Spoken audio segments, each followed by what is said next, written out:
So where do we get this belief system, right? You just have this neutral virus that's biological. And so Mhm. why are Asians connected to it? And why do people have such a strong hate or disgust of Asians as in relationship to this virus?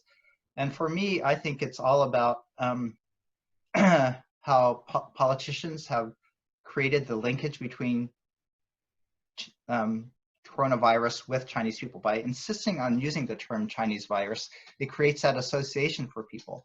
So they began to link the virus with Chinese people and Chinese people with the virus.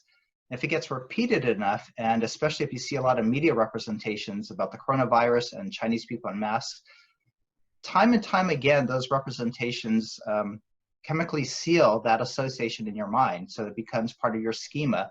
And you make automatic assumptions. Like Joseph talked about, if you see a Chinese person in a mask, you make this automatic assumption. You're racialized to think that a Chinese person in the mask is disease carrying. Whereas if you see a white person wearing a mask, oh, they're just protecting themselves, right? And so I think everybody gets socialized in this way, where we have this implicit bias, where we have this sort of racial schema, where we make automatic decisions. It's not like we're thinking about it. It's actually sort of, in terms of neuroscience and social psychology, it's really adaptive because you don't have to think, you make automatic decisions. And that's what racial profiling is. You see a person of a particular race, and then you make that automatic judgment about them.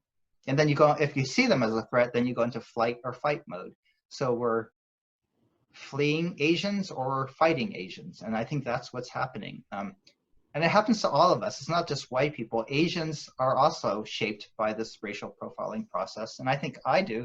If I see a Chinese person, I'm more likely to think they're infected than like a non-Asian. And so I think it's just the way we're hardwired to see patterns, the way our emotions help us react in certain ways, and then how we develop belief systems that's sort of shaped and constructed by political rhetoric and media representations.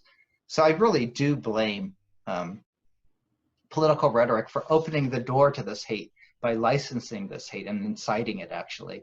Otherwise, people wouldn't make that close association. But I think because it's been in the news so much, people say, what's wrong with the term Chinese virus? Well, I think these words really matter because they structure how we think and the belief systems that Joseph is talking about.